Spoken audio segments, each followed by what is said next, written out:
given that they've already charged Matty with murder, this might do your case some good. Although Logan is still on the run, so we still got to be careful, yeah? Yeah. Toast?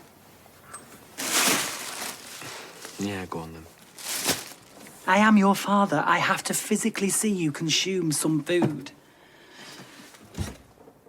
What about peanut butter and jam, huh? Salty and sweet, just like you. The talk of the street. Talk of the street. The talk of the street. Talk of the street. The talk of the street. Talk of the street. The talk of the street. Talk of the street.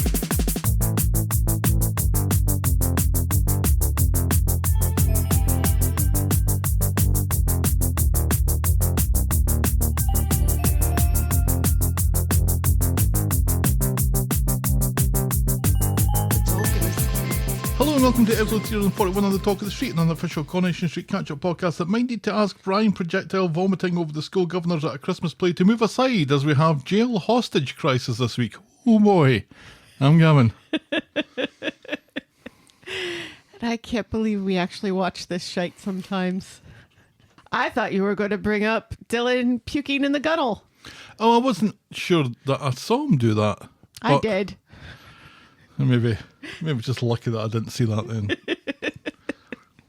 Now, we will get into this in due course, I imagine, but his kind of can't keep my eyes open because I'm so drunk look was fairly convincing. Yeah. Anyway, How are you? Yeah, I'm all right. Busy at work? Or barely working? What? No. Hardly working. That's it. No, busy at work.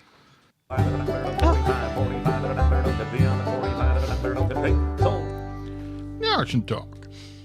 Yeah, the latest auction is up, and it was a little stressful there. I had to go in on Monday, and I don't go in on Monday, and my body's like, what are we doing? Why are we going into work on a Monday?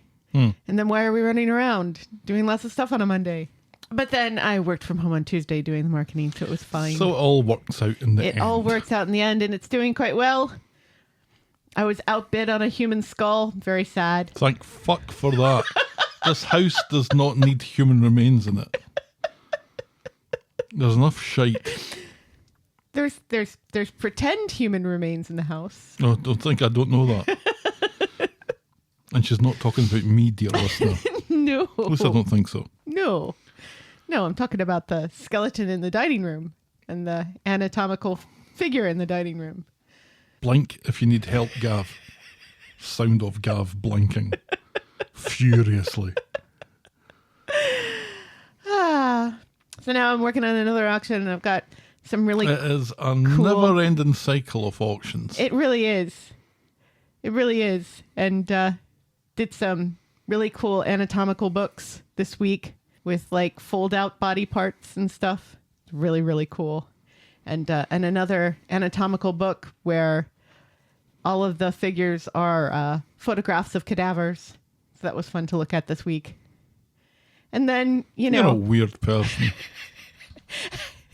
Who's weirder, me Yes. or the person who married me? I don't know if that's weird or just misguided. And then, I took a break from photographing Prince to photograph George Michael for a while, and that was fun. Were these the cadavers? No. Okay. Celebrity cadaver photography. Right, It's yeah. a new niche. It is kind of funny because it's like this person predominantly had George Michael and Prince. And it's like interesting because, they died in the same year, 2016, one of the worst years in history, in my personal history. Cancer and the death of my heroes, Carrie Fisher and David Bowie. Keeping it light. And also Prince and George Michael. But yep, they keep me busy. You know what I'm going to be cataloging next week? Some signed Salvador Dali lithographs. So I'm really excited about that. That's quite exciting. Yeah. How did they wind up in mid-Michigan? Well, he signed a lot of lithographs. Ah. His wife was very economical. How about you? How was your week? You had a tough week. It's been a tough couple of weeks. Been very busy. Working extra hours. Yeah. Tax season. Good in. No, it's got nothing to do with tax season. Just human resource stuff. people need to count those human resources. And there's only one person that can do it. That's you. Luckily, I know a guy. The company you work for isn't rolling back all of its DEI diversity stuff, is it? The way like Facebook and Burger King are? Well, this is about to be very boring, so feel free to skip forward a minute or two. We never talk about your work. An awful lot of what I was doing was round about diversity and inclusion and those numbers and how they've been changing over the years. My boss made a point to his boss's boss, the SVP of Human Resources, mentioning Facebook's stance on DEI, and the response was, we will not be moving any of our initiatives in accordance to that. We will be ploughing ahead. Oh, that's awesome. So that's good. That's very awesome. And Well we're very done. much less white man than we were 10 years ago. Yeah. So that's good. Well, that's good. All right, let's preamble, my dear, then, shall we? Y'all, please. Give us some of that surreal Corrie news.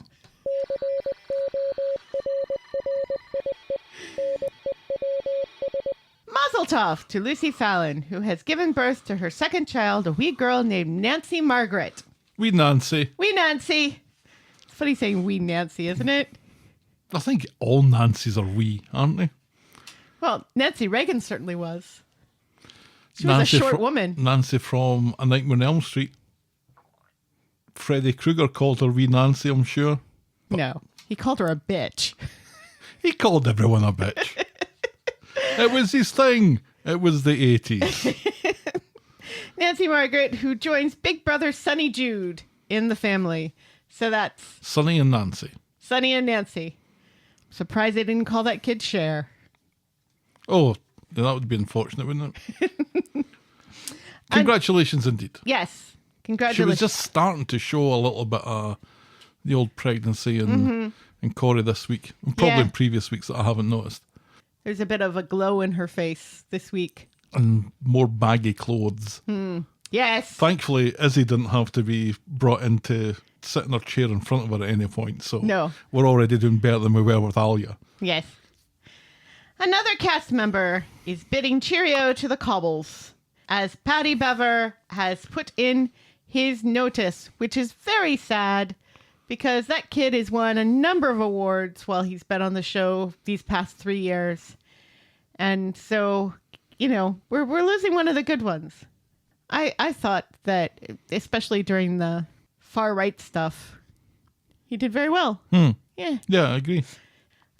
I'm kind of at a point now where I can't remember who I've mentioned already. I don't know if I mentioned Yasmin No, last week or not.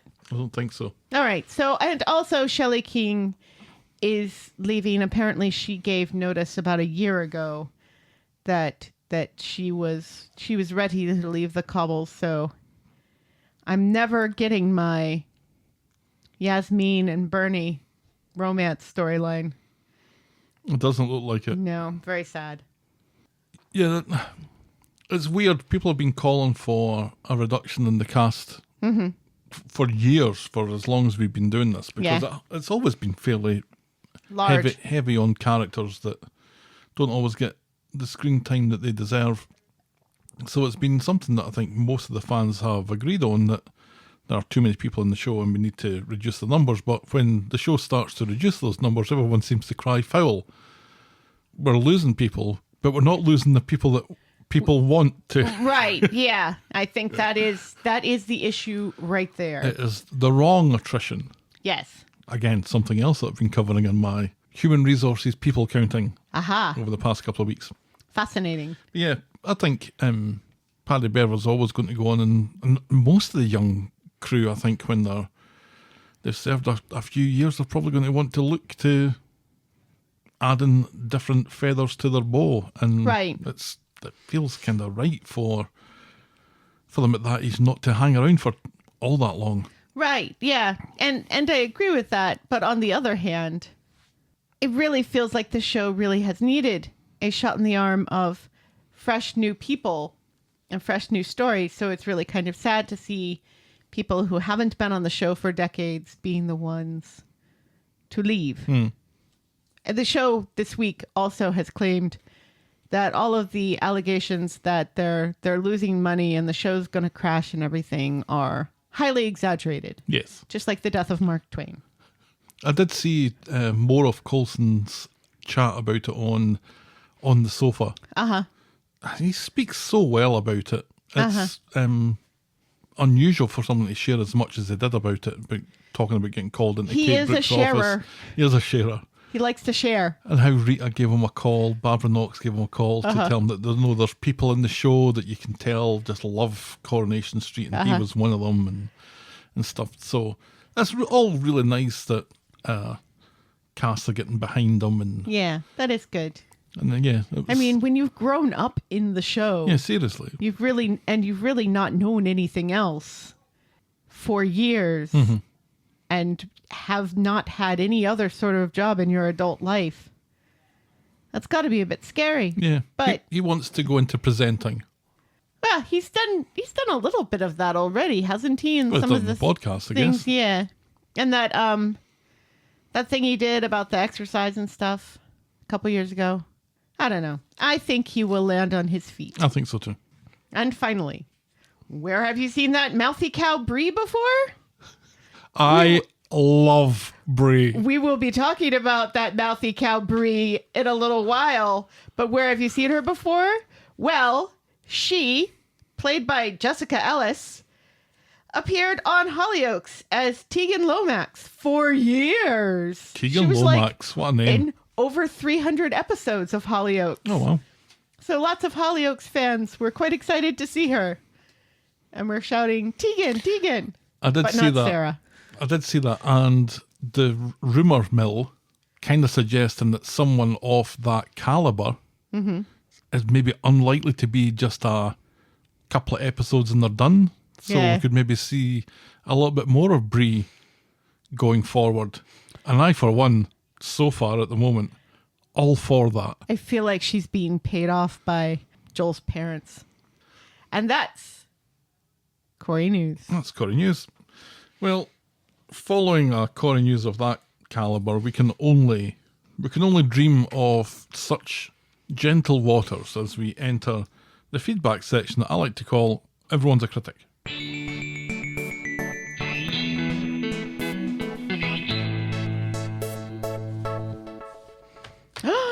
We have physical mail this week. It's like the 1980s. Can you hear it? I can see it too. That's me sorting our mail. Ooh. I remembered to go to the P.O. box this week, Uh-huh. and there were 3 things inside it. There were. And I'm going to read them out. They were all Christmas cards, Yes. which is lovely. Wait, you went today too, didn't you? Yeah, there was nothing in it today. No. The first one is from Gail. And it's got a lovely raccoon on the front of it. It's not a Christmas card, it's just a note card. And it's gorgeous. Well, and it's more wishing us a Happy New Year. Yes. From Gail, she says, "Hello, Gavin and Helen. I'm continuing to enjoy your podcast on a rainy Sunday morning. Wishing you both a very happy and healthy New Year." Thank you very much, Gail. Yes, thank you, Gail.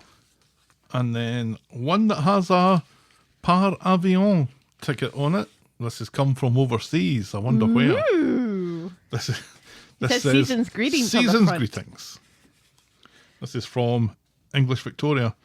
"Dear Helen, Gavin family, thank you ever so much for all your brilliant efforts, hard work, time and passion to bring such listening joy week in, week out." I'm going to need to reduce the size of my head as I walk out of this room because it is inflated quite a bit. Yes. Week in, week out, listening to your premium Corrie podcast is a true highlight of my week.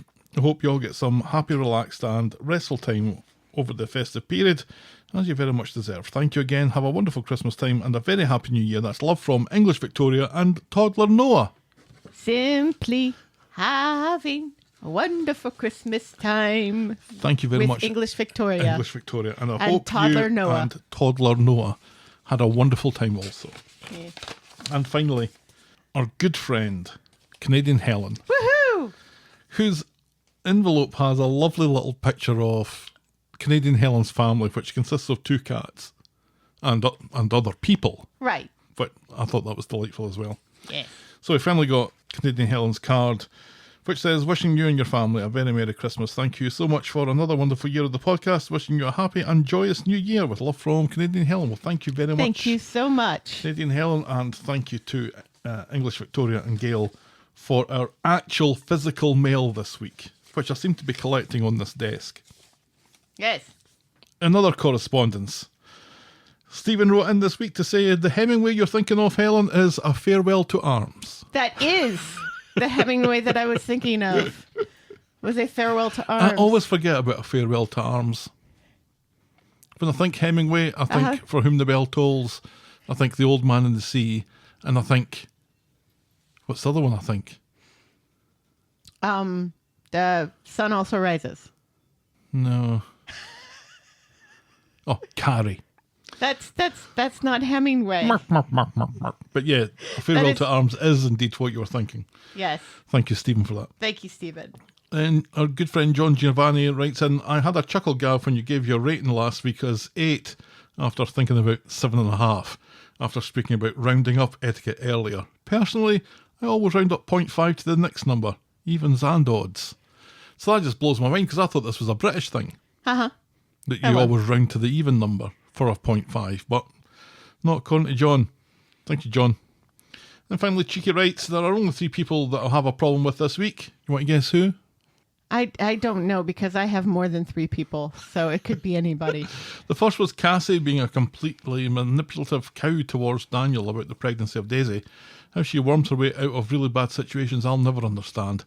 The second person on my shit list is Leanne. Her sanctimonious behaviour towards Sam and needing his attention because she has to have someone on her side is so spectacularly dumb. I have no words other than get your shit together, girl. Yeah, more on that later. The last person that I care the least about right now, and I'm most angry with, is Lauren. She just can't help herself at all. She has to have a temper at all times. I understand that she was confronted with a difficult situation with that other inmate mother, but my God, you have a chance to clear your name so that people aren't whispering about you behind your back, and you chose to lash out when you know what the consequences of those actions are. How stupid can you be? Indeed. Indeed. And I think, especially with racist Kelly, this is really going to come back to bite her on the arse. Yes. Anyway, feedback is always welcome. Thank you for your thoughts, and I will probably read them out. Thank you to Cheeky, to John Giovanni, to Stephen, and to our physical correspondence. We very much appreciate it. Yes, very much so. Feedback is always welcome. You send us your thoughts, and I read them out. That's how it works. Get us at thetalkofthestreet@gmail.com, and our DMs are open at Corrie Podcast, and we love it, love it, love it, love it when people write actual letters to us. Send us your proper mail to the Talk of the Street, P.O. Box 12, Eaton Rapids, Michigan 48827. Please note that we reserve the right to edit feedback, but only in the interests of brevity. And if anyone wants to send us some British chocolate, we will not say no. Oh, I was talking about British chocolate today. I miss British chocolate. And Kit Kats, and how that's why I like Kit Kats here, because the chocolate is kind of similar to British chocolate in a Kit Kat. Mm-hmm.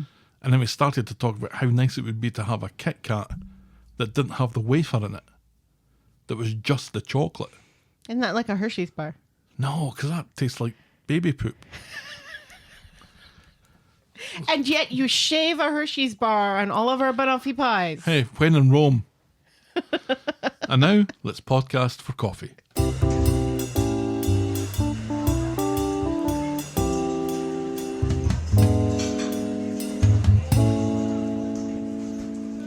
How do you know what baby poop tastes like? When in Rome. Thank you to Caroline and Amy for our coffees this week. Thank you. They sent us this card. That card. Which was just tangled up in Chesney's wig. Shush. That's letting people in on a very closely guarded secret. Yes, Amy and Caroline. Yeah, that's what I said. Virginia Beach and the Gold Coast. So yes, Virginia Beach. A place that I love very much, but love less because they closed the Jewish mother down. They're right. What's your secret to having so many hours in your week to dedicate to our amusement, from having full-time jobs to watching Corrie twice, taking notes, recording and editing the podcast, running a house, and also producing a sister podcast? If anyone deserves a coffee, it's you. Oh, Isn't that lovely? that is lovely. Oh, we're so blessed this week. Thank you very much to Caroline and to Amy for our coffees this week. I'm actually drinking some of my leftover festive iron brew. Yes. And I am drinking ruby red grapefruit juice. which is so underrated. Yeah. Good Good stuff. stuff. And it's good for your liver. The Talk of the Street is and will always be free on your podcast provider and on the YouTubes. But if you think our show is worth anything more than the time it takes to listen to it, if you want to show your appreciation, you can buy us next week's coffee by going to ko-fi.com. That's ko-fi.com/the Talk of the Street. You can also sign up to be a friend of the podcast through the same link, where for as little as $2 a month, you can get a mention in the closing credits of each and every episode. And we now have a Patreon site where you can also show some love. Sign up to be a friend of the podcast there at patreon.com/the Talk of the Street. But remember, you can always support the podcast for free. Get us in front of new listeners by liking, subscribing, rating and reviewing wherever you get your podcasts. Alrighty, shall we dive in, Amadeus? Yes, please. Our first storyline this week is Mister, can you spare a kidney? On Monday, in prison, 'cause we're using that prison set There we are. as much as we possibly can. Absolutely. And the little pennies that they have to wear. The Do you tabards, notice? I think. Yes. Do you notice the men wear yellow and the women wear red? So you know which one is which, I guess, even though they're different prisons. They're in different prisons, yes. Yeah, they don't tend to mix men and the women. I think it's the same. It's the same set as far as I can make out. Yes. Talking of which, I went through the 3 episodes this week, and I removed all the scenes that were set in either the prison, the hospital, or the police station. Uh-huh. And by doing that, out of 2 hours and 15 minutes worth of Coronation Street minus the commercial breaks, that accounts for about 45 minutes. Yeah, one of our followers on Blue Sky, who also follows me and I follow them separately, has been doing this like running count. I can't remember who it is, and I apologize. I think it's Tom. Has been doing like a running count of how often the hospital and the cop shop are used on a weekly basis. It's And a lot. It's a lot. It's like an episode's worth. Yeah, yeah, It felt like an awful lot this week. yeah. I guess. Some might say too much. Well, I couldn't possibly comment. Oh, no, wait, I can. That's what we're doing, isn't it? Yes, it is too much. It's far too much. So in prison, Rob has found God and gets a Bible from a guard. Meanwhile, Bobby has spun a lie to Ryan about going to see Well, Max. he gets a book with a red cover with a cross on it. It does not say Bible anywhere on that That's book. a Bible. You just think it's Carrie by Ernest Hemingway? It's probably just a hymnal. It's too thin to be a Bible. It's just the good bits. Meanwhile, Bobby has spun a lie to Ryan about going to see Max because Max needs help to pick out trainers or something. Right, yes, and Bobby has excellent fashion sense, apparently. But really, he's off to the prison to see his dad. Meanwhile, Carla is once again worried that her condition, which will now include a tube direct to her kidneys, is not something that Swain signed up for. It's to help with the dialysis machine at home. Ryan calls her a stupid bitch. And maybe that's a bit stronger than it actually came out. And back on the street, he learns from Sarah that Max is working all day, so he can't be with Bobby. So where's Bobby then? Bobby! He's answering the phone. Phone! In the prison, Bobby visits Rob and spots Deck in there too. Rob tells Bobby Not to make stare at Deck. not to make eye contact. It's No. like a bear. Or a moose. A lot of moose content this week on Blue Sky. Rob tells Bobby that he's found God and wants to give Carla a kidney after all. Bobby isn't buying it, but while Rob is insisting that he's on the level and talking about going into the hospital to get tested, Dex starts to make a song and dance about his girlfriend not showing up for visiting. The guard from earlier orders him back to his cell, but instead, Dex takes her, Rob and Bobby hostage in the visiting hall. It's locked down. Yeah. Yeah. Somehow the guards can't seem to very quickly evacuate a disabled gentleman from before locking the doors. They lock They the lock doors. a disabled gentleman in with a man with a knife. A shiv. They said shiv quite a bit in the show this week. Yeah, it looked like a box cutter though, didn't it? A little bit. During this hostage crisis, no one moves particularly quickly. No. It was kind of the most pedestrian taking of hostages that I haven't seen it happen an awful lot, but I think this No. was maybe the slowest that I've It seen. kind of seemed like Rob was trying to lift Bobby, but nobody was trying to help him. And it seemed like the guards got out of that room faster than everybody else. The guards were the first one out. It's like the Titanic all over again. Where I don't know what the standard procedure is for prisoners taking guards hostage in visiting halls, but I don't think running away as quickly as possible Running is... and locking them in. Remember to lock them in, Right. because then you know where they are. Don't you all have tasers? Or a hose, or... Something. Something that you can knock that man out with safely. Spray. Pepper spray. some kind of spray. Some kind of spray. Or maybe, where does the shift come from? He's been there for a day, hasn't he? Well, yeah. I suppose he's got nothing much else to do. Right. It was funny because when Deck first starts yelling at this particular guard, the only female guard in the room, let's not forget, and also the same guard that gave Rob a red book with a cross on it earlier. The Bible by Ernest Hemingway. We're just giving Ernest Hemingway credit for everything tonight. The first time, another guard came over and assisted her with this guy. Why they didn't get him out of there at that point when she said, hey, she's not coming, so you have to go back to your cell. He's like assisting her. That's the time when you get him out of there so that he can't shiv someone later. Right. So Ryan is back at the hospital along with...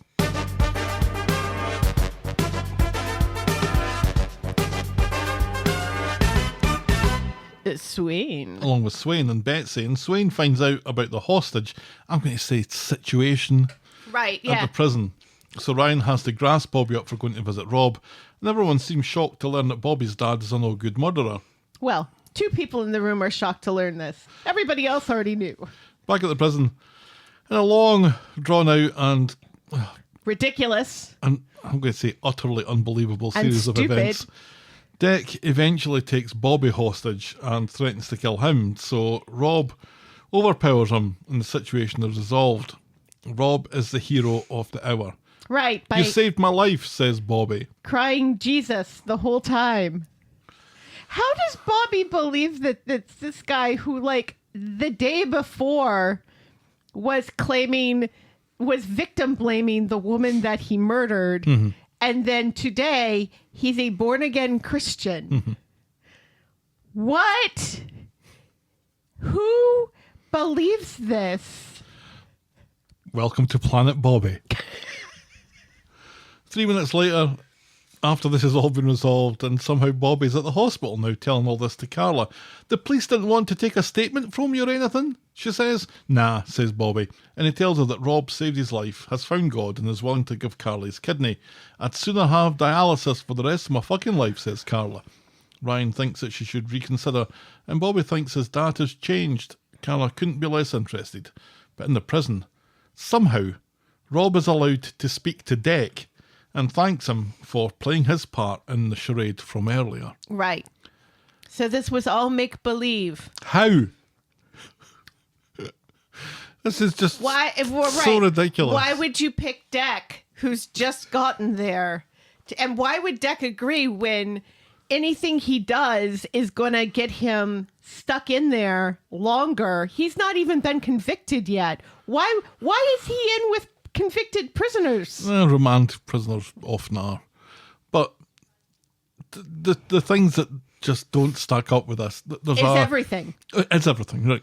But there's such a long part of Monday's episode is dedicated to this pish. And once it's all resolved, Bobby just apparently leaves the prison. Yeah. Nobody needs to talk to him. Nobody kind of checks to see if he's okay or anything. Right, yeah. The He police, doesn't have to go to the hospital to get checked out or the anything. police aren't involved. No. You can just go to the hospital. And then Deck isn't immediately put into solitary confinement. Right, yes. He's allowed to go back to his cell to pack some things or whatever. And put on his pedestrian clothes? And then is allowed a visitor from one of the people that he Just tried to... held hostage? Right. Yeah. Make this make sense, Corrie. Yeah. They If you're would've- going to have a prison set, if you're you going need to play by some right. rules. He held a guard prisoner and threatened to cut her throat with a shiv. There is no way in hell the other guards are going to let him go and pack. Why is he packing for solitary confinement? You don't get to bring your stuff to solitary confinement. It's solitary confinement. Right. What is going on? So Rob seems to have clocked Deck, made this proposition to him. Mm-hmm. Deck, for whatever reason, Why would Deck, he? a character who has thrived on throwing police off the scent or always having the upper hand, now commits a crime that cannot be denied, Right, yes. Which will get him which will more get him jail time. Yeah. Even if he gets off, even if they do throw Dylan under the bus for Mason's death, he now has this thing which, his lawyers are not getting him out of. Ridiculous. Last Monday was the Mason stabbing episode, which we can argue, and I think we did, about the pros and cons of the way that the story was told. The second half, or the second part of the episode in particular, that was all kind of Mason fantasy. But for me, it was a pretty strong episode last Monday. This Monday is just like the opposite of that. It's a clown show. It was just so poor. Yeah. And it was never going to be a great idea.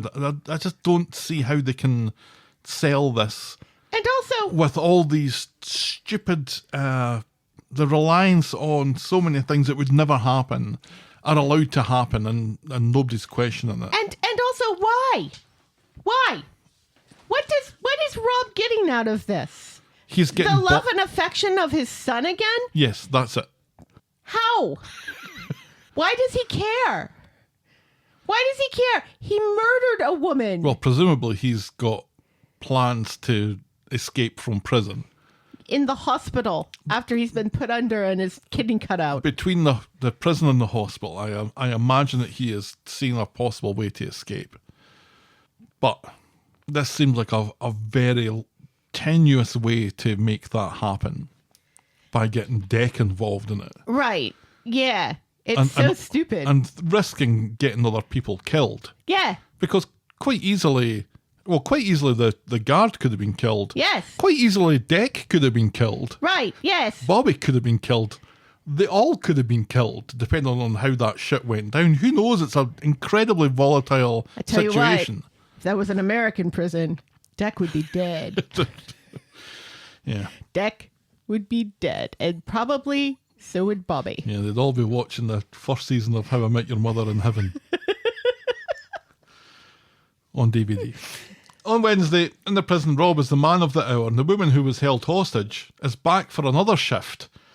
Okay, so she's not Yeah. getting any time off. Right. Yeah. And thanks She him for wasn't- his efforts. Yeah, so I guess this particular scene is supposed to let us know that she was not in on this. She was, because I suspected that she was. Right, so did I, because it was kind of weird how she was the one going after Deck so much, and not any of the other And guards. But not really going after him all that much. And then trying to hold Rob back, Right, which which was weird. kind of comical as well, the way that kind of played out. Right, yeah, because like she's kind of holding him back, and he's also kind of holding her wrist, and it's like, what is going on here? Are you both holding one another back? Maybe getting some comfort out of holding each other's hand. They were pressed up against one another rather tightly. She's tiny holding him back. Yeah. Is what I'm saying. Meanwhile, at the hospital, Bobby's trying to convince Carla to ignore everything that she already knows about her brother and consider taking his kidney. She thinks there are always strings attached to Rob. Bobby, though, convinces her to abandon her hospital bed to go to the prison to speak with him. Right, and then come back to the hospital. The hospital's like, sure, you can leave for a little while. You who have a kidney that is failing, yes, you can go out into the world. Where'd you go, in the prison? Oh, that sounds like a fantastic place to go. Yes, Sure. fine, go. Just make sure you get back in time for lunch. Or before we lock the doors. Right. Because then you're fucked. When Swain learns about this in the pub later, she's fucking furious about it, and rightly so. At the prison, Rob keeps up his Finding God story and tells Carla that he thinks his mission from God is to give her his fucking kidney. And also to play the blues and sing with Aretha Franklin. Carla doesn't trust him. He insists that he's trying to save her life. He explains his come to Jesus moment was when his God-bothering cellmate helped him when he was suicidal.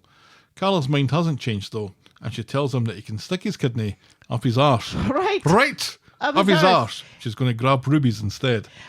A little tasteless to make up a lie about suicide, considering, you know, Aidan. Mhm. Aiden. I thought that was deliberate to Yeah, get some sympathy going. right. But also tasteless. Rob tells her to think of Bobby, in which case I definitely don't want your fucking kidney. Swain helps Carla back to her hospital bed. What a busy day. Swain has done some digging, and as far as she can tell, everyone seems to think that Rob has turned his life around right enough. Swain and Carla are both suspicious, but Swain thinks it's worth considering. And when Bobby asks how she got on with Rob, Carla says that she doesn't trust him, didn't believe him, but she'll nab his kidney off him, and she gives Bobby the green light for Rob to get tested. Yes. Because at this point, Why the fuck not? nobody knows if he's a match or not. Right, He might yeah. not even be a match. Right. Which would be hilarious. It would be hilarious if that's the way the show goes. Are the brothers Especially- and sisters, are they normally matches? Especially considering everything else. It would be hilarious. I mean, she got one off one brother. She might as well get one off the other. On Friday, Bobby calls Rob to tell him of Carla's decision. He can't talk for long as he's off to the prison library to spread the good word.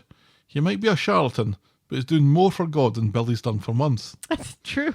In hospital, Carla has learned that because Rob is in prison, they might need to go private for the transplant because the NHS ain't going to pay for no criminal to donate their kidney. Does it really matter where the kidney is coming from? As long, if a prisoner needed a kidney transplant or would die, would the NHS say fuck off? Who knows? That's kind of what they're implying here, that they're okay with prisoners dying if they need a kidney. So they might need to go private for the transplant, which will cost a nice round £100,000. Yes, exactly. Betsy makes the excellent point that maybe they should get the kidney off someone who didn't murder the OG Tina. Someone like, Kate, who has already proved to be a positive match. And selfish. Selfish So Kate. selfish Kate. She doesn't want to give anybody a fucking kidney. Carla goes back to thinking about how to get the £100,000, so gives Jenny a call. And she and Hop-Along Daisy from another storyline show up at the hospital, and Carla announces that she needs the money back from them. Now. They don't have it, so Carla tells them to get the money, sell the pub, or she'll be getting on the blower to the filth. Later, Swain and Betsy go back to visit Carla, and Betsy offers to loan half of the bill from her bereavement dividend, all of which makes her behaviour at the start of her tenure on the show a bit weirder than it already was. And that's as far as we get Yes. with that storyline this week, although Carla does seem to accept this. Yes, at first she's like, no, I can't take your money. And then Betsy's like, oh, no, you're going to pay me back, bitch. So Betsy, who was trying to extort money from, checks notes, everybody that she ran into when she was starting out on the show, was actually sitting on a 50 grand nest egg all along. Yeah, she So probably... she really was just doing it for shits and giggles then? Well, yes, but also I don't think she can spend that money however she wants. She would have... I don't think she gets that money just like for... No, she'd get it when she's Chewing 18, gum. so she's like a couple of years away from it. Right, yeah, So she couldn't wait a couple of years. right. But somehow she gets to use the money now, I think because Swain says it's okay. Oh dear. Oh, dear, indeed. So little if this makes any sense. Why do we constantly do this to Carla? It's like in another storyline, why do we constantly do this to Abby? This is my question. Oh, sure. I'm just happy that nothing further has happened to Amy yet. Knock on wood. Because, You picked the only non-piece of wood that's anywhere near you. it's either, there's lots of things that aren't wood here. Lean over so I can knock. Just use the window frame. It was right there. Yeah, but the it sounds the same. You didn't have to tell people that wasn't wood before. Oh, I did. I absolutely did. Anyway, because seems to be the cycle. They do terrible. The show does terrible things to Carla. The show does terrible things to Abby, and then the show does terrible things to Amy, and then they start over again. And Summer. Yeah, Summer was in the show this week. He's like, who is that with the bangs? Oh, it's Summer. And those bangs make her look a little bit more like her actual age.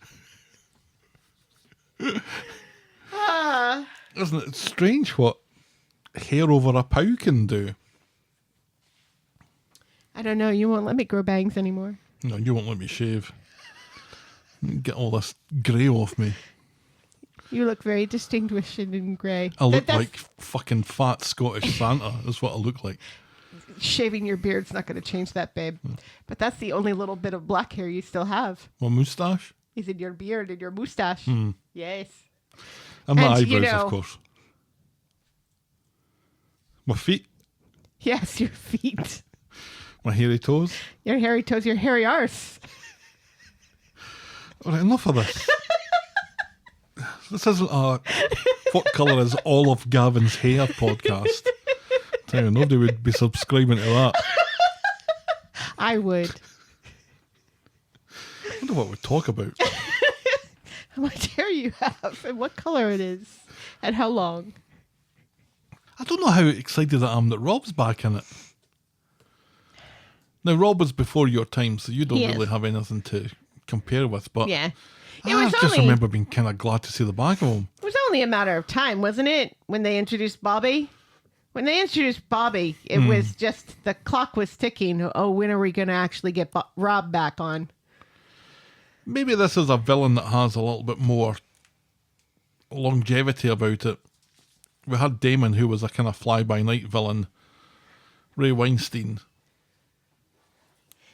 Maybe this has got a bit more legs. Although we seem to be developing wrong uns in other storylines this week that... Well, they keep killing them off instead of putting them in prison. Well, exactly. They need to put more of them in prison and stop killing them off. Yeah. It is weird, though, that nobody's mentioning Kate. Selfish Kate. That's because they can't get Kate back on the show. Well, that's fine, but at least mention her. Right. Mention it as an option that Right. we could try and find Kate, but nobody knows where she is because she was a match. Was she a match? Yeah, she and Aidan were both matches, and then Aidan decided to go for it. But both of them were eligible. I wonder if maybe Kate has done something since that makes her ineligible. Well, Like well, catch sure, but just hepatitis mention or her something. because Right. this was a thing. Right. Would And the Michelle... other thing that people were all picking up on was the fact that Carla hates grapes, I thought she loves grapes. which according to this week she does, but according to previously, not so much. This is a great thing about Coronation Street Also- fans. They remember everything. Also, what is it Not about... us, obviously, but What is it about British people bringing people in the hospital grapes? that's the thing that you do. Why is that a thing that they do? We don't do that here. I think maybe they were kind of exotic at one point, and the people thought that they made you better. Does it have to do with the war? It's all grapes. I would take my mum grapes in hospital. We would take my papa grapes. This is totally a British thing. I is never this- realised it wasn't a worldwide thing. It's so weird. Does it have to do with stagecoaches and which way you would stab somebody? Or is that just the roads? Yeah, that's the roads. Yeah. There was a question at trivia last night about what side of the road do the Japanese drive on? Well, they drive on the left. Yeah, see, this is why it would have been nice for you to be there, because everybody said the right, because everybody, like us, were thinking, well, all of their roads were rebuilt after the war, and it was Americans who were rebuilding the roads, so they must drive on the right, like us. And that's not true. They drive on the left, like Drive on you. the left. That was a double down dare question? No, it was just it was a round 4 question. No. Yeah, it was a round 4 question, and everybody got it wrong. Huh. Where were you? I was in my bed. Where were you? Feeling poorly. Yes. All right, let's move on to our next storyline then, which is Sucks to be a Webster. On Monday. It really does. What the hell? At home, Abby promises a disinterested Alfie that she will never allow him to be in danger again. From Toya. Fat chance. Kev is off to work, but before he leaves, Abby is still sure that Toya is trying to steal her kid. Kev is dismissive and leaves, so Abby storms to the bistro to yell at Toya for a bit. Just walks in and just starts yelling at her. Tells her to stay the fuck away from her and her family. And stop gaslighting Kev. And all this is spotted by Debbie. Later at home, Kev has heard about this and talks to Abby about it, who insists that she's fine. Kev decides to take a more detached position than he has been. Hard to imagine. And will stop asking her about this unless she approaches him about the subject. Which is our first clue that something is wrong. Abby seems pleased at this distance and thanks him for treating her like an adult. Because this is the first time ever he's treated her like an adult. But he's doing it by being disinterested in how she's doing. In the fact that her mental health is declining again, because of course it is. And then she has some more auditory hallucinations about Mason's death. On Wednesday, Abby is furious that they haven't heard anything about the Mason case, and Kev doesn't know why she should expect to. Because I'm the hero, yells Abby. Kev thinks it has fuck all to do with them and should be left alone. Later, Debbie drops in to visit Kev and they talk about Abby and Kev's worries and how Kev has some worries of his own he lets slip. Uh-huh. Debbie needs more information and refuses to let it go. Sit down, says Kev. This involves one of my 2 male testicles. Kev has found a lump, and it's not his head. Right. It's not in his breast. Men can get breast cancer. Abby, meanwhile, has found Kit in the pub and shouts at him for a bit for not tracking down Logan yet. Kit leaves while Abby's still shouting at him, which is the only way you can deal with Abby these days, really. Later, Kev and Debbie are in the Rovers talking about his testicle. Seems Kev noticed the lump a couple of days ago, but mentions that he hasn't told Abby yet as she has enough to worry about. Debbie tells him to tell her soon and promises to go to the appointments with him. Meanwhile, Abby is in Seb's memorial garden talking to Seb about how she asked him to give her away at her wedding and he gave her a necklace. She goes home and as she sits in the kitchen, Ghost Seb shows up. Without his ponytail. Now I think he had long cut his hair. No, he had long hair when he died. Did he? That man had long hair when he died. Do you really think Nina would let him cut his hair short? I couldn't remember. Ghost Seb shows up and puts a ghost necklace on Abby, and Abby breaks down because this is Necklace of the Week. And also, Ghost Character of the Week. This is a trend now. Every week, and remember, new ghost character. Ghosts are real in Coronation Street, and this Ghost Seb, casts a shadow. Right, and also doesn't say anything. It's so weird. He doesn't. Oh dear. He doesn't say hi, Mom, or anything, or I love you, or I miss you. He just takes the necklace from her in his ghostly hands, because I guess ghosts can pick up necklaces now, and fastens it around her. And you see it hanging from her, and then it disappears. Does it? Yeah. I didn't notice that. Because believe me, if that necklace remained there, I'd have been all over that. Well, because she was playing with it first and he takes it away from her. Mm-hmm. Puts it on her and it is hanging around her neck, but it's not long enough to sink below her the line of her shirt or the collar of her shirt. Mm-hmm. And then the camera changes and it just disappears. Which is weird. Well, it's a ghost necklace. What do you No, expect? because she was playing with it before, which would imply that it is a real necklace that the ghost has been able to pick up with his ghostly wee hands. And his short hair. And doesn't say a fucking word. At least Gail's ghost had the, audacity to speak to her. Ghost Paul. Give her a hard time and then tell her to get on with her life and, encourage her to get married again. Is that what he did? I thought that was, yes, but like in a really rude way. While also getting the carpet soggy. Well, he was soggy. Accidents happen. And yes, Ghost Paul speaks. Doesn't he? Yes, Oh, Ghost yeah, Paul gives like a whole lecture to his Ghost Paul, mom. Getting Ghost Paul to shut up, that was the trick. Yes, you can never shut up Ghost Paul. Ghost Paul just talks and talks and talks But yeah, and talks. Ghost Seb didn't have much to say for himself. Nothing. Why would... It's like you get this poor man back on the show for like 5 minutes and you don't let him say a fucking word. I hope he got paid for that. I wonder if that had something to do with it. I know, that's what I was thinking. Because, the background characters aren't allowed to speak. Mm-hmm. Just get hugs from Dev. Well, I think that's... right, I think that's the rule. Or that's a rule that I think everyone kind of thinks is a rule. That right, yes. If a background character or a actor in a non-speaking role says something, that they have to pay them more. Yeah. But I don't know if that's true or not. Hugs from Dev are free. Aye. So on Friday, it's no ghosts for Abby as she gets up until she looks in the mirror. No, there's another one standing behind her. I think this was Mason this time. Was that though. Mason? Mm-hmm. In the morning. It was hard to tell because it was Covered so in quick. blood. Yes, and he was covered in jam. Kev is off to work without breakfast, wishing that Abby would go to work too, but she's obsessed with reading Mason stories on the internet and keeping Alfie at home from school for a cold that he doesn't have. Right, yes. Meanwhile, poor Kev is going to work with cancer. Kev goes to Gareth, who has a quick look at his male testicle and refers him for an ultrasound. She thinks it might just be a cyst. Yes. That happens. Debbie catches up with him later, so he brings her up to speed. She thinks maybe he's just got a fatty testicle and that's what it'll be. And she offers to whisk him off for lunch, but he passes it up and gets back to work. But it isn't long before he's in the pub drowning his sorrows. With fatty testicles. And then Tim joins him. It seems Kev asked him along for a chat, but then all he wants to talk about is where the county surplus of left-sided midfielders. And when Tim eventually wears him down, and when Kev tells him, Tim thinks that he's done the hard part already and thinks that they've caught it early. And Tim is superb here. Right.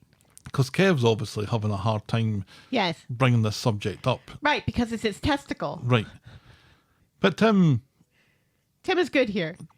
Tim, when Kev says, I had to go and get tests. All right, says Tim. Yeah. I've got a lump on my balls. Mm-hmm. Mm-hmm. Just so matter of fact and not shocked and not pretending to be, oh my God, Kev, I hope you're all right. Just very... Or making jokes. Because it's his testicle. Mm-hmm. Tim's great. Yeah. And then asks Kev if he wants a cuddle, not a hug. Do you want a cuddle? Yeah. Kev doesn't want a cuddle, but he fucking gets one anyway. Yeah. And that whole thing just brought a tear to my eye. I think Tim is my favorite man on the show. Oh, he's just wonderful in this scene. Tim just is brilliant. Tim almost never disappoints. All other men on this show disappoint me eventually. Even Roy. Tim was great. And that whole scene, do you want a cuddle? Oh my God. It was beautiful. It was. Steve would have fucked that up. Oh, totally. He would have made a stupid Muppet face. Right. And so would Tyrone. Tyrone would have made jokes about his testicles. Made an inappropriate testicle joke. Yeah. And then that would have been that. Yeah. When Kev gets home, Abby's passed out on the couch, so Kev takes Alfie upstairs for a nap, and no one could possibly predict what happens next. Debbie sees that there are keys in their door, so she grabs them and takes them in, and this wakes Abby up, and she thinks Debbie has kidnapped Alfie and then returned to the scene of the crime. Right, yes. Between the two of them, Debbie and Kev manage to finally explain what happened to a still frantic Abby. And when she's calmer, she wonders why Kev was drunk at lunchtime, so he tells her about his testicle and the tests. He tells her all about it, but she's kind of just staring into space. Zoning out. As the angle threatens to go Dutch. And when she comes round, she's upset that he didn't tell her, as Debbie predicted. Right. And so she takes Alfie out of his bed to go for a walk. In the dark. But she doesn't go for a walk. She goes to Seb's memorial garden in the dark and has another psychotic episode. In January. When she hears an old voicemail from Seb. If that poor kid didn't have a cold before, he does now. Seriously. Meanwhile at home, Debbie's back and she and Kev talk about Abby's mental state. But Debbie's sure that they've been through worse and they'll pull through. And also, why is he in a pram? That kid can walk. Can he? Yeah. Kev takes his hand and they both walk upstairs. That kid better be able to walk. He's like 3 now. Yeah, sometimes kids are just a little bit lazy though, aren't they? It looks fair comfy in his wee pram. Abby and Alfie end up in Nina's rolls, and she opens up to Roy about her mental slips and hearing Seb's voice and seeing him.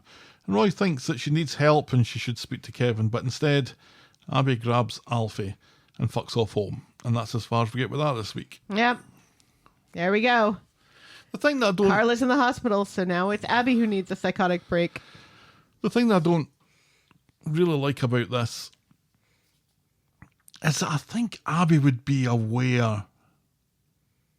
This is it's a terrible thing to assume, because I think having had this sort of thing happen before, I think Abby would maybe be aware that the things that she's experiencing in her head really need to be addressed by speaking to someone. And it does seem like she's aware because she hasn't told anybody She's except aware. for Roy. And she is aware because she's scared that people will think that she's back on the gear again. Right. But that's easily proved. Right. Yeah. And also, the going around and screaming at people for no apparent reason, that's going to make people think you're on the gear as well. Mm-hmm. Hello? Yeah, Toya really took both barrels for really nothing. Yeah. For having the audacity to return her child to her because she was off yelling at Dylan. Yeah.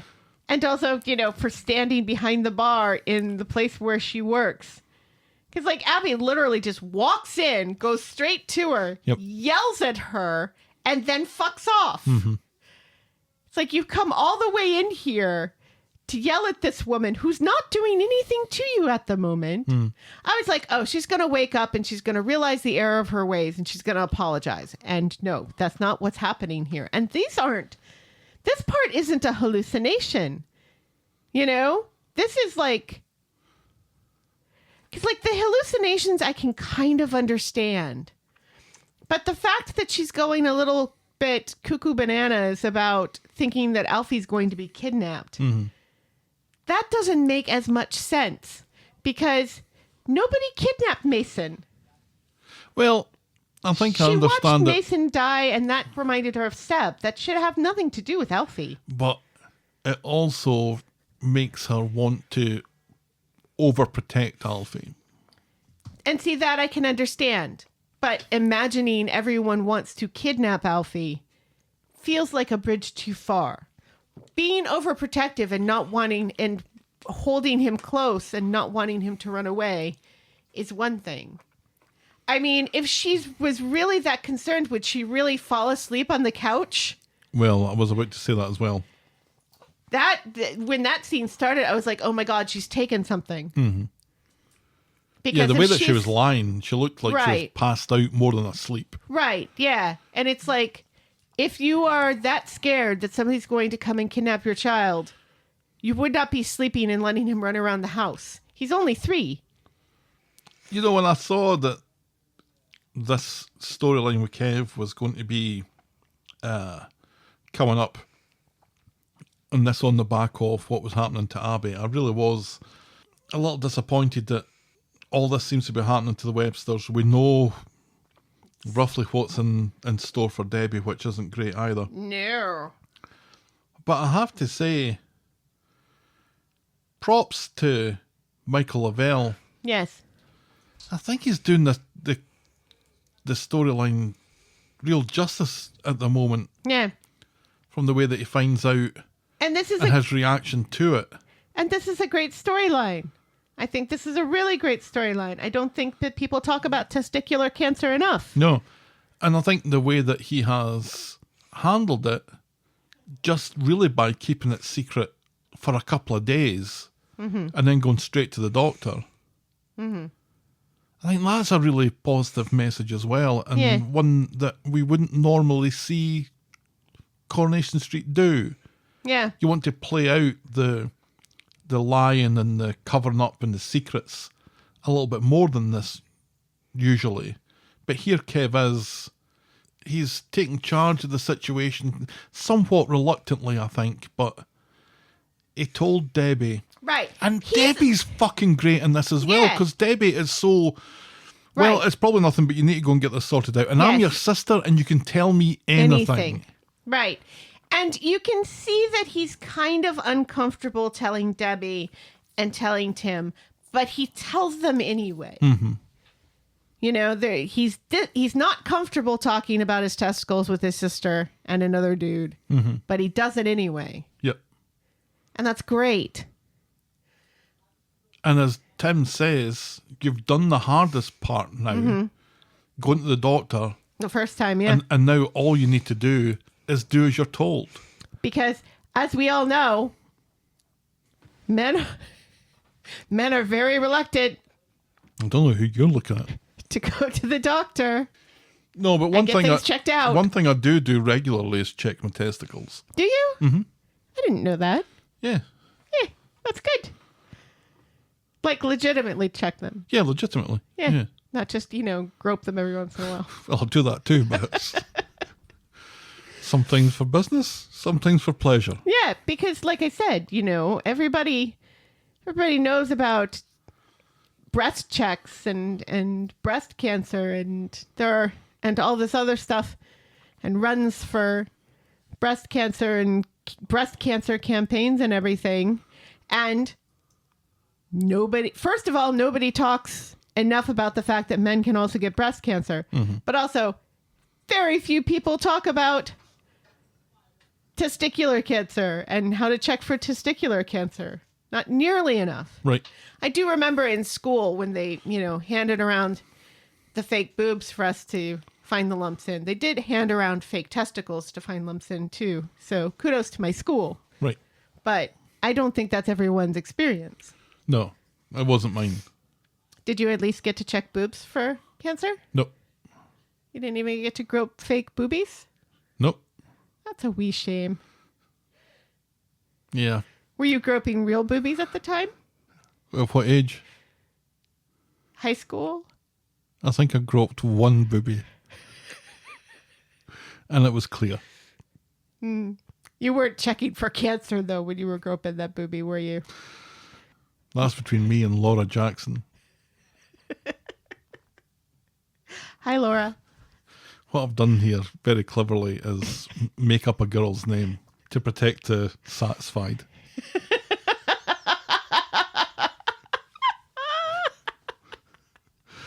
If only. As someone who has been groped by a teenage boy or two, I seriously doubt it. Oh, I seriously doubt it as well. When I was a teenager. And that's, well, thankfully, yeah. And so began the great dry spell. But let's move on. No, I think they're doing a great job with Kev. I don't know that I'm enjoying the Abby part of it quite as much, or appreciating the Abby part of it quite as much. But yeah, despite everything, I think the Kev storyline here has shown a bit of promise, and long may that continue. And long may he have Tim in his corner, because I think that's going to be pretty important. Yes, because let's not forget, Tim has had a medical scare or two in his life. This is why he's such a good person to speak to. Absolutely. Because let's also not forget, Tim was very reluctant to tell people. Anything else that we shouldn't forget? Peanut butter. I got peanut butter. Okay. Okay, we'll move on to our next storyline then, which is every polygon is a love polygon when you love polygons. It's not really a pentagram anymore. On Monday, Daniel... Wouldn't a polygon and a pentagram have the same amount of sides? Nope. Because they're both five-sided? Polygon isn't five-sided. Poly just means many. Yeah, okay. It's just four, though. Yeah, which is why it... See, but this covers everything. This covers all the bases. Every square is a love square if you love squares. But, we'll say that and then somebody will leave or somebody will join. All right, Best Polygon just to go is with fine. Polygon. That's fine. On Monday, Daniel is trying to make some plans for a wooded wedding, but Bethany is more interested in something more traditional, and then their interest goes to a text that she's received. I wonder what that could be about. And then he goes, in a church? And she goes, well, maybe not necessarily a church, but just some place that has an aisle and pews and people singing hymns. Right. And me walking down it with my mum giving me away. Like a wedding. And not like that weird thing that you and Sinead did under the tree with Kirk. What the hell is wrong with Daniel? Yeah, he wants to go out in the woods and go glamping and then get married while glamping. Because it's cheap. He said glamping. He did. Glamping's not cheap, but that's fine. Meanwhile, Daisy's trying not to throw up in Devs when Daniel shows up. I think she threw up in her purse, didn't she? No. They enjoy some small talk about shopping lists or the lack thereof before conversation turns to Bertie's birthday party tomorrow, and he's only just forgotten to pick up the fucking cake. Daisy has told him about a Neutron Man cake that Daniel couldn't be bothered to deal with. So Daisy says, fuck y'all, I'll do it. Right, which is nice of her. Meanwhile, Bethany has told Sarah some news. Yeah, She's been headhunted for a journalist job in that London. sure. Sarah doesn't say London. London? Instead, she assumes that Bethany's going to take the job, but Bethany doesn't think she can drag Daniel and Bertie to the other side of the world. Bollocks to that, says Sarah, and she cracks open the vino. She says, Daniel's not going to let you go this time, and he'll be glad for the change. Right, yeah. And also, fuck Daniel. And the And, yeah, you haven't had a job in like a year. the last time you got a job, you ended up in Turkish hospital. Right, yeah. So maybe take this, because there aren't exactly a lot of journalism jobs going on around Coronation Street. It's the fact that she's been headhunted, though. Right, it's ridiculous. Fuck's sake. Did somebody came up across a pithy tweet that she made and said, oh, that's the girl for us. In the pub later, Bethany tells Daisy how she was headhunted by a London magazine, and Daisy doesn't say London either. Yes, she says, oh, that's great for you. She Good says, job. big wows. And then she wonders how Daniel took it, quickly sussing that Bethany hadn't told him. Daisy tells her that Daniel will look at it like an adventure because Daniel is so adventurous. So in Nina's roles, Bethany tells Daniel about this opportunity in London, and Daniel doesn't say London either. No. It's almost as if the show is reluctant to say London, and I've never felt more responsible for anything in my life. It's like they're slighting us. It's like the fact that in all of the years of Coronation Street, only 2 characters have said the words talk of the street. Somebody else needs to say talk of the street. We need to update the song. Fuck that, I ain't updating that. You can't improve on perfection. You've got Deirdre and you've got Gary. What more do you want? Somebody else. Daniel does think this is an amazing opportunity and says, oh, it's such a shame though that we can't do it. Yeah. What the fuck is wrong with him? He just automatically assumes that because he doesn't want to do it, that she can't do it. Oh, I've got far too much going on, and young Bertie Wooster here, he can't be upset. Right, yes, we can't upset him by uprooting him from this terrible street in which we live in where somebody just got stabbed last week. No, we must stay here. Oh, says Bethany. Yeah, it doesn't even want to talk about it. Doesn't say, oh, well, that's a great opportunity. What do you want to do? Mm-hmm. No, none of that. Just, oh, it's a shame you can't do it because I don't want to do it. What is wrong with the man? He's a fanny. He is a I fanny. believe I've mentioned this. Back at the Rover, Sarah's off the mind to fuck whatever Daniel thinks here. But Bethany Good on you, Sarah. is happier getting wired into Daisy for her shite advice, reckoning that Daisy has played her. Right, yes, this is all Daisy's fault because Daisy convinced me to tell Daniel, which was the right thing to do. Mm-hmm. It's not Daisy's fault that Daniel is a wanker. Oh, that sounds weird in an American accent.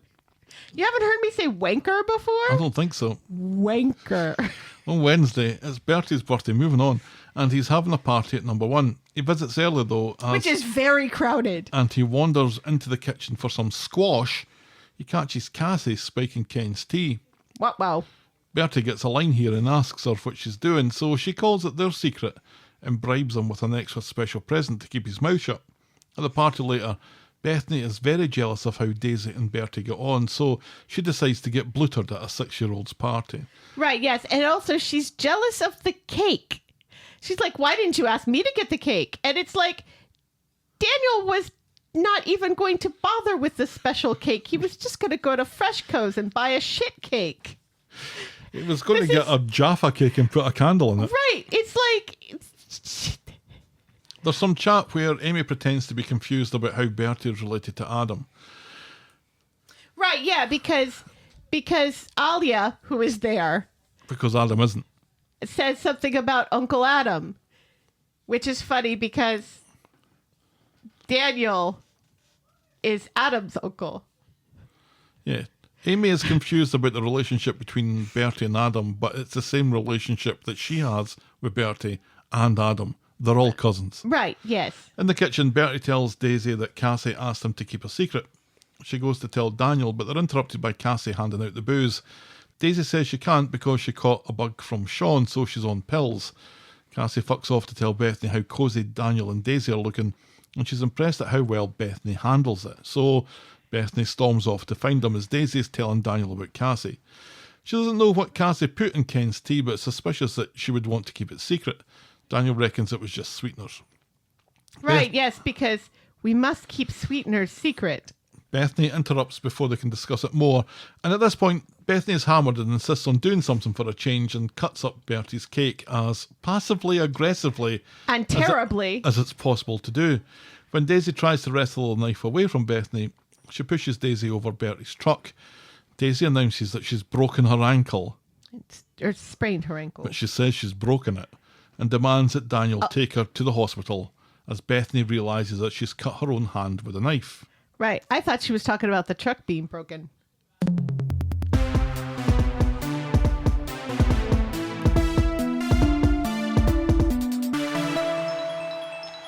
Daniel's waiting while Daisy's been seen when Kit shows up, because one of his colleagues has been injured apparently.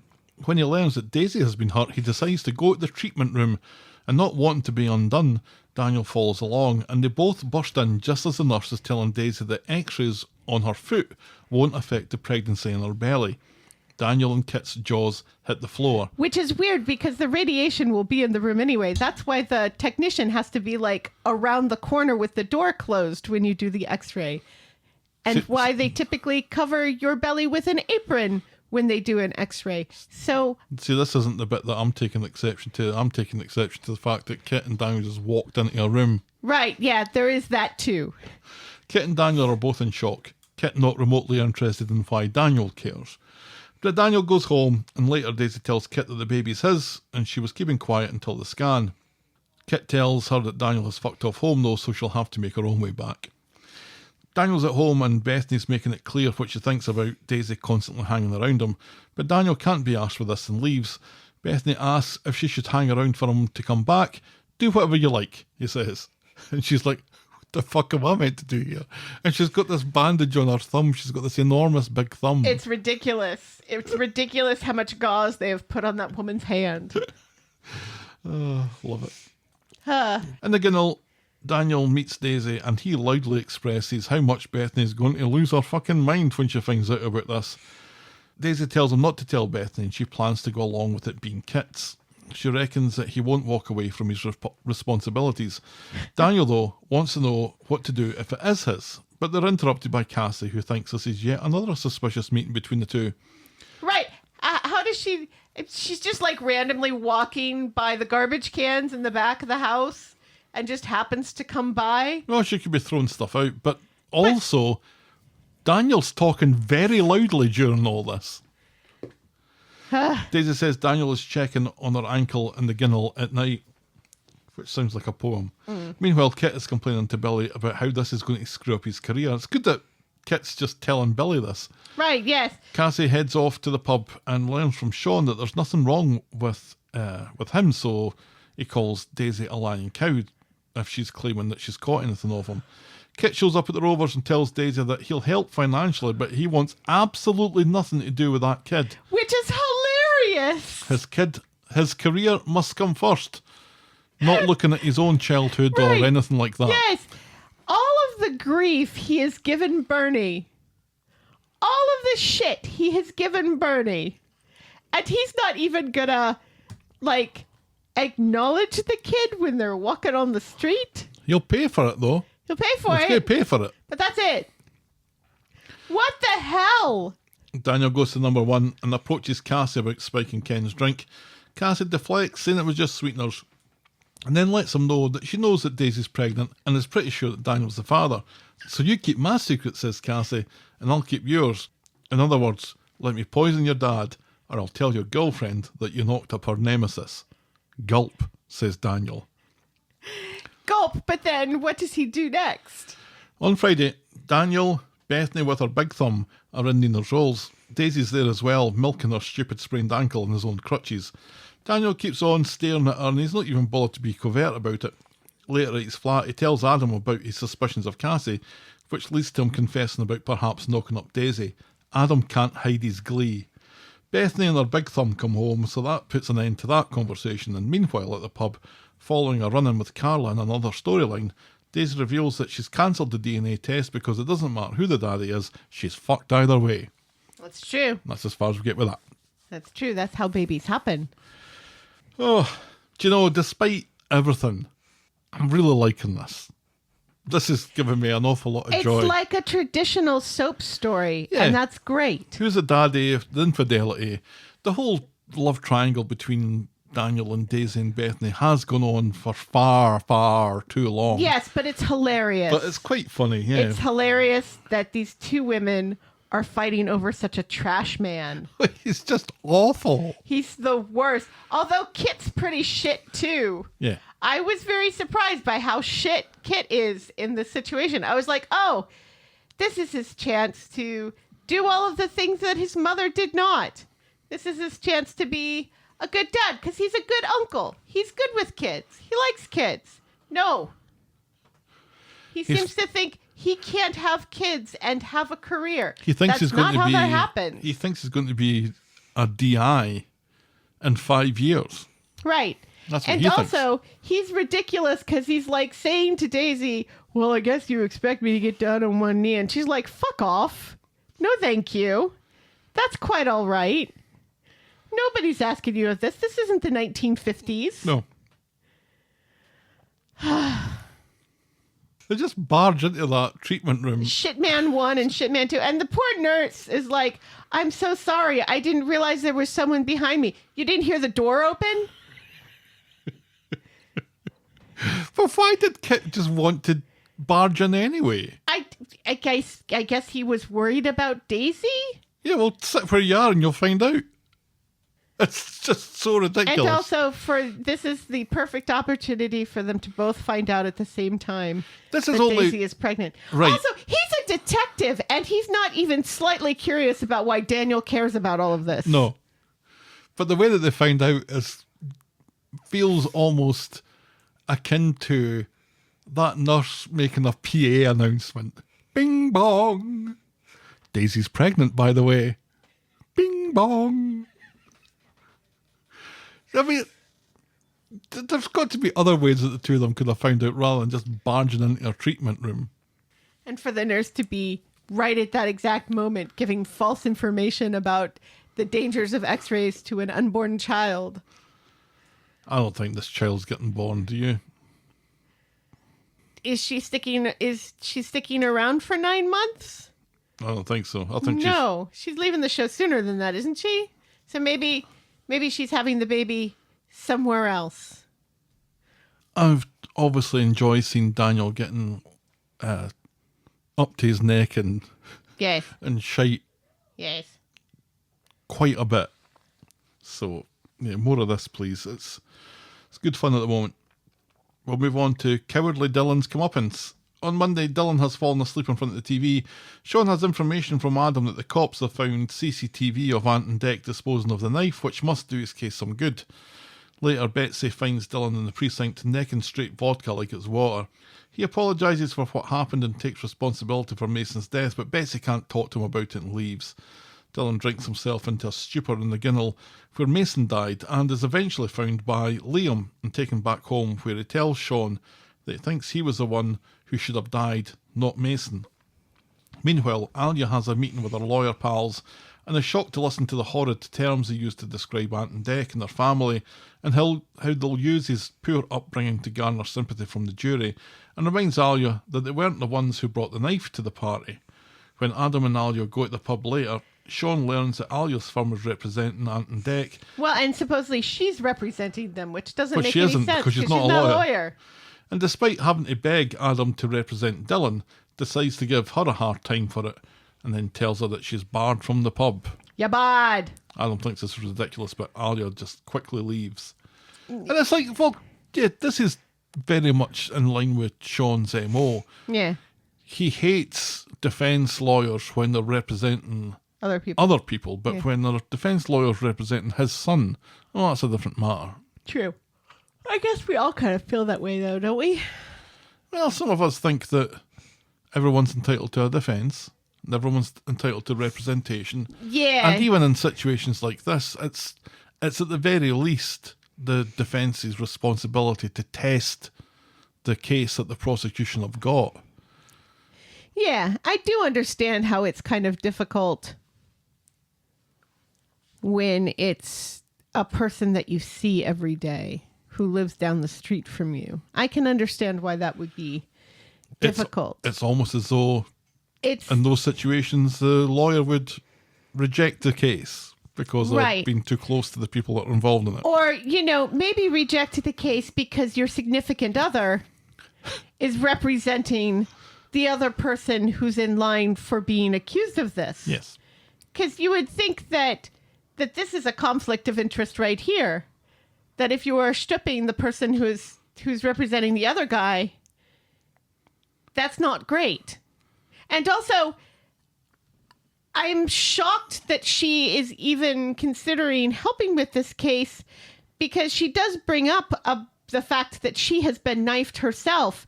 And let's not forget, when she was working for Dee Dee and Adam, she freaked out at them for defending a guy who knifed someone.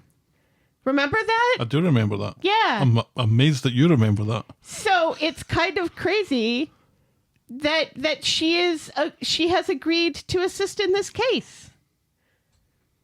Isn't it? There's so many things wrong with her assisting in this case. She's very uneasy about it. Yeah.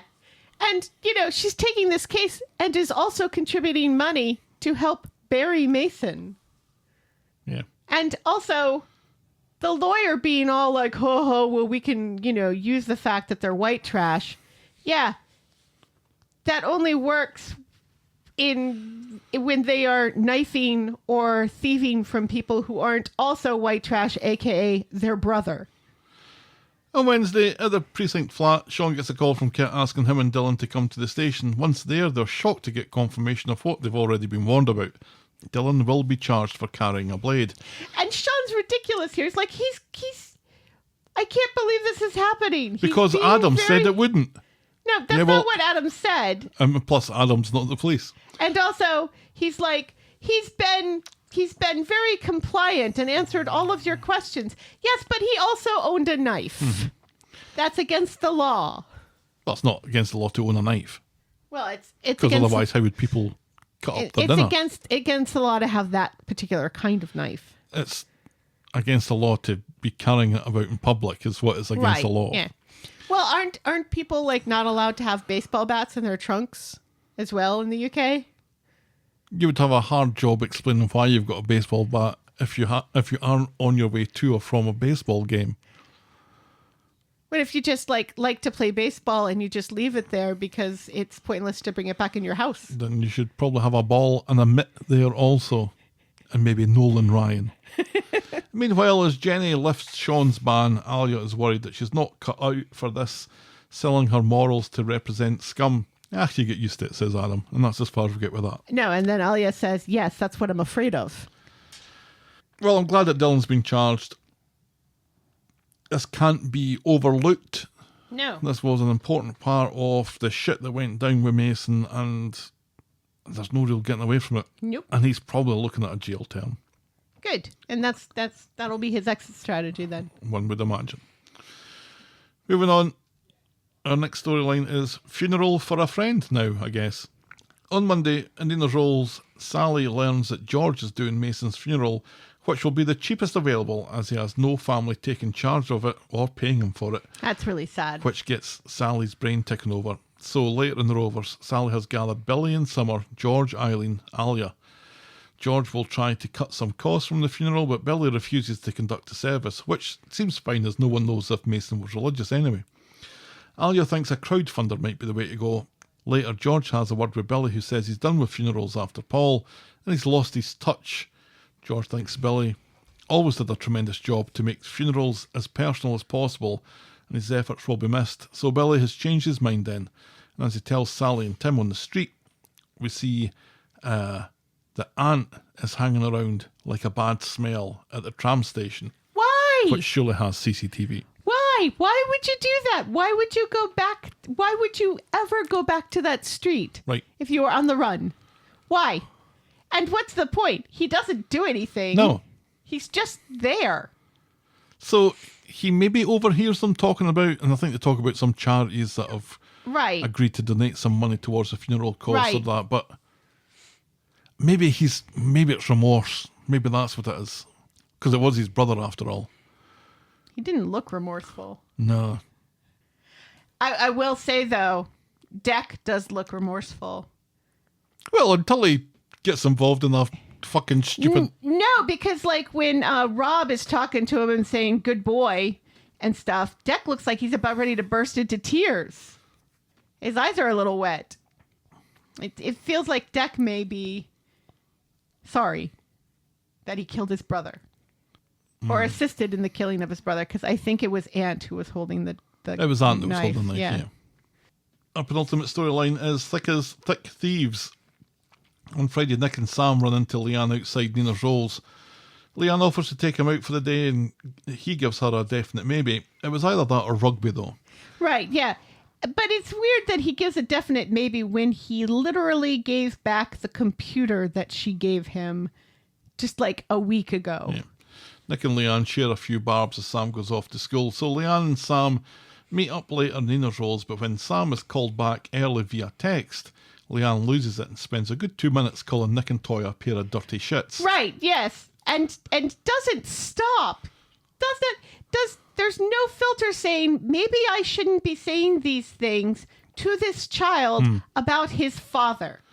When she challenges Nick about this in the pub later, he says that he didn't text Sam and maybe the lad just didn't want to hang out with the person who tried to send his dad to jail for something he didn't do, and that shuts her up. Later, she's still there as Leanne no-mates when she finds an odd friend in Tracy, who thinks that Leanne has dodged a bullet with Drippy Nick. She's still young, still reasonably attractive, and should live a little, so the two of them decide to get blootered together.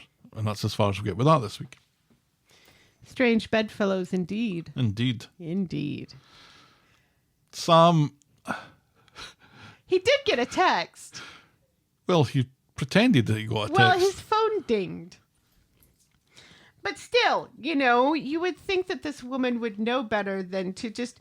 And she doesn't, she gets no reaction out of Sam. Sam doesn't stop. Sam doesn't apologize. He just packs his bags and goes. And she doesn't recognize the fact that maybe she should stop. No, she just keeps on going. She just keeps on going and doesn't stop. I wonder where Like- this is going to go. Do you understand that this is a child that you're speaking to? Because it sounds like Tracy's back for the long run, which is good. Where's she living? Who knows? The rape hotel, maybe? Because she wasn't at Bertie's party. No, she wasn't. She should have been. But there was no more room for anybody in that. No, God, no. God, it was so full. There were too many people there. But I wonder, maybe Tracy's going to lead Leanne a little astray here. This should be quite good fun to watch. Or maybe we're getting another lesbian story. Yeah. Tracy has slept with women before. It's funny that she mentioned getting away with murder. Which Right, is, yes, which literally. is pretty funny. That was funny. I liked that. All right, our final storyline tonight is The Crown versus Racist Kelly. On Wednesday at the prison, but this time for Racist Kelly, Max is totally With a red penny. Max is totally getting on her tits by once again continuing to say things that he thinks she wants to hear.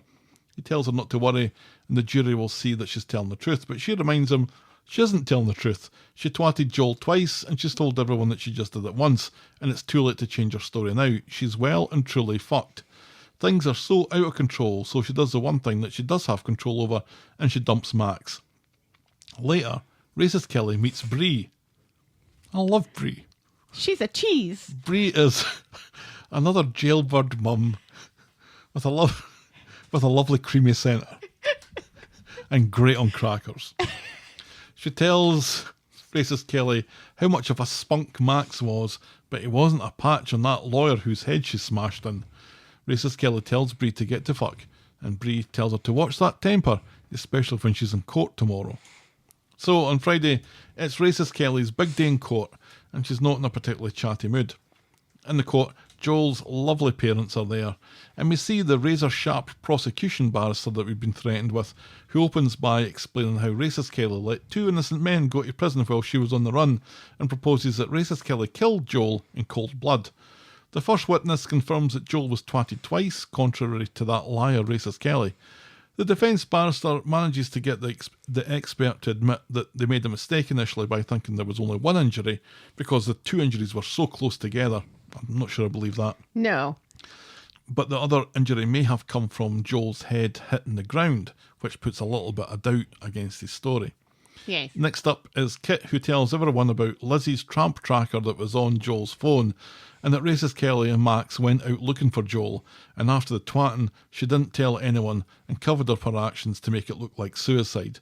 Racist Kelly sitting in the dock looks fucked.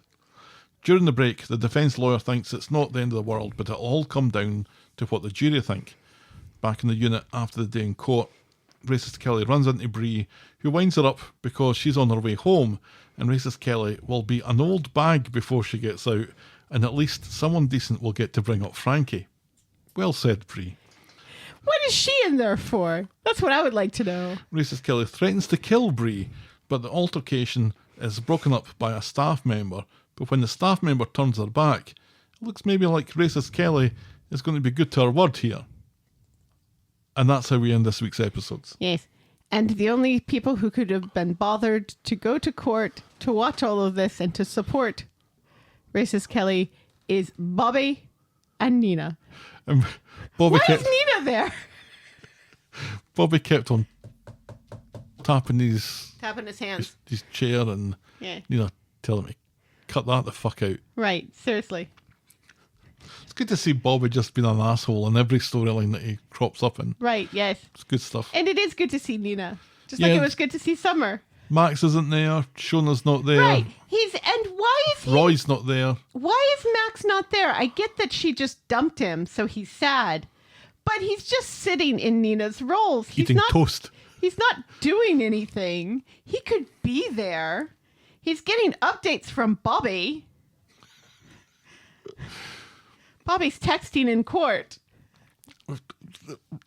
Giving blow-by-blows. Excessively. Yeah, absolutely. And then Max is reading these blow-by-blows aloud to everyone in Nina's roles. And everybody's like, do we care about this? No, we do not.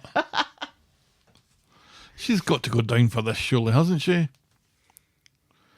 I mean, I think the best that she can hope for now is that it's not premeditated murder, but it looks very much like it. When you look at the evidence, watching it, and I know that there are mitigating circumstances Right. too.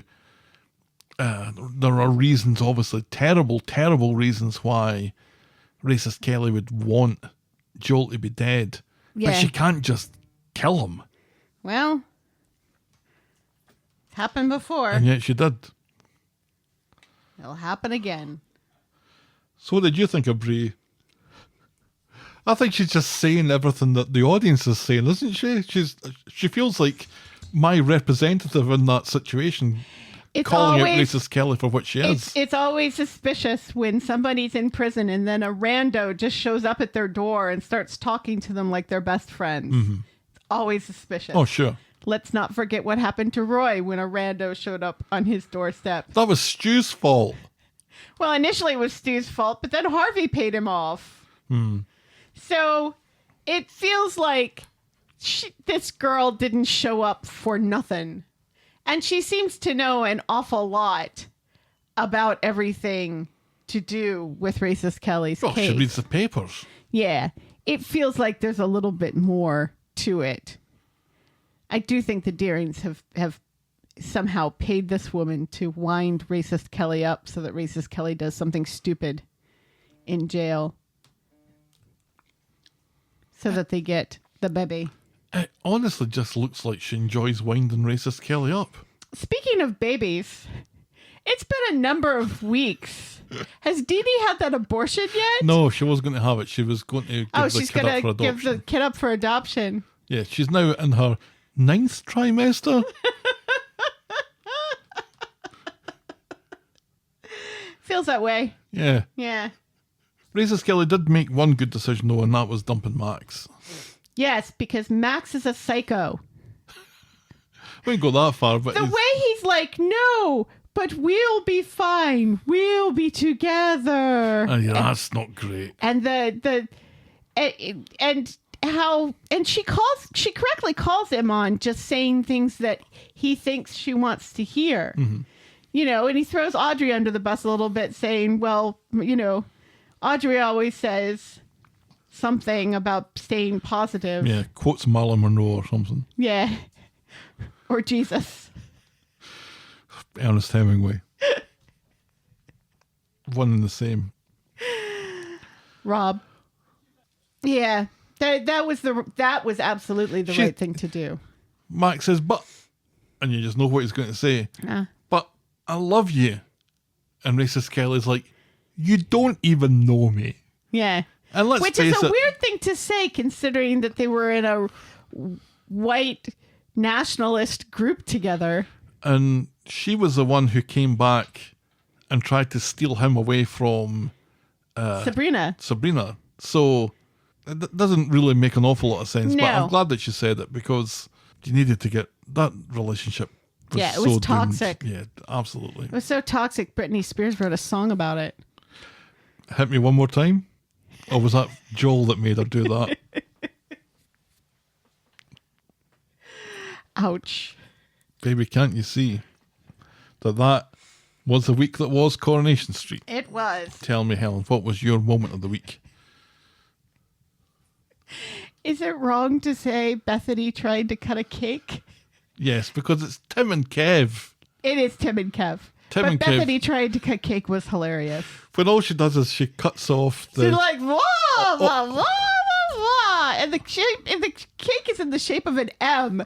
And she's trying to, like, cut the corners. And it's hilarious. Were But you yes. like me? Did you wonder, what's Kirk doing there? No, because I remembered that Kirk is like Sinead's dad or uncle. Tangentially through Beth. Yes, who's no longer on the show. Yeah, but for a minute I thought that Kirk just smelled cake, and that was the only reason that he was Where there. was Craig? Craig should be there. And also Tracy. But yes, our moment of the week is definitely Tim and Kev talking about their testicles. I think their cuddle Yeah. was just beautiful. That's our Moment of the week. Our moment of the week. your boring moment of the week. Daniel and Bertie going to Ken's house before school Yeah, why to did get they a do cup that? of tea. Oh, that was because so plot could happen. Right, yes. Yeah, that was our... Boring moment of the week. All right now. It's time for me to hit my new button. Ooh. We have a new button. Yeah, we had this button last week. Did we? Yay! Oh, this stupid thing. Yeah, that's where I go to the Twitter poll, the non-scientific weekly Twitter poll, where I ask our followers to rank this week's episodes in terms of yeah, meh, or zzz, just like that thing says. Yay! That meh sounds like a dog Does it? barking. Yay! Yeah. Mer. Sounds like a dog. That's a good button. So the That's poll, what she said. the polls this week are thus: zzz got 25% of the vote, yay 27.2% of the vote, and meh 47.8% of the vote. Correct. Yeah, it was a very meh week. It started off badly. I think it picked up, but it was a dreadful Monday. Yeah. When you start with kidnapping Bobby, it's all downhill from here. Tay Amone says, I would rate this week's episodes of Corrie a solid 8 out of 10. The prison hostage storyline was intense, Nick wazzing on Leanne's chips was hilarious, and Seb as a ghost was unexpected. And terrible. Player Killer says, I would rate this week's episodes of Corrie a solid 8 out of 10. The prison hostage storyline was intense. Nick wazzing on Leanne's chips was Why are you hilarious. saying this again? And Seb was a ghost was unexpected. Then Pedorius says, I would rate this week's episodes of Corrie a solid 8 out of 10. The prison hostage storyline was intense. Nick wazzing on Leanne's chips was hilarious. And Seb was a ghost was unexpected. So the bots of Twitter, given this week's Corrie a solid 8 out of 10. Wait, it literally did that 3 times? Yes, under 3 different accounts. It was hilarious. Yeah. This is why I'm not on Twitter anymore. But then Laws says, I liked bits in tonight's episode. The Crimean war chat in the cafe, the Tim Kev scene. Oh my god, that was boring moment of the week. I forgot all about the Crimean War. Too late, we've already said what it is. Leanne and Tracy and Lauren's fabulous barrister. But Ghost Seb, Bertie's birthday and the siege, yeah, I'll just brush that under the carpet. But of course, we don't let those scores or opinions sway our scores, Helen. So tell me, what is your score out of 10 for this week's Corrie? 4. I think we have a 5.5 for me. It was a definitely meh week. If going by Monday, it was maybe a 2. But yeah, I think it kind of pulled it round. If you say so. All right, we'll wrap this one up. This episode was brought to you with thanks to our friends of the podcast: Daisy, French Helen, Pickles, DT, Wendy, Noel, Canadian Helen, Christy, Shandy, English Victoria, Aurora Yvonne, Heather Westerfield, Russell Whiting, Jackie B, Brittany Porter, Lauriana, Tina, Stephen, Leah, Tara J and Fiona B. Thank you. Thank you so much, folks. We really appreciate it. If you've ever twisted your ankle on a truck used to extort money from a simpleton, write in to tell us about it. We're the talk of the street at gmail.com, and we're at Corrie Podcast on Twitter, Facebook, Instagram, Threads and Blue Sky. Or reach us the old-fashioned way, the talk of the street, P.O. Box 12, Eaton Rapids, Michigan 48827. You can shout me and Helen a coffee or become a friend of the podcast by heading to ko-fi.com, that's ko-fi.com/the talk of the street, or patreon.com/the talk of the street. Check out voggle.co.uk for links to our merch store, YouTube channel and blog. And if you're so inclined, please leave a rating and a review on the iTunes or your podcast provider of choice. And be sure to check out our pop culture sister podcast, The List of Lists. Oh, tick, tick, boom. Thanks for making it to the end of another episode, and we'll be back next week with more Now talk on the street. The Talk of the Street. Bye. Cheerio.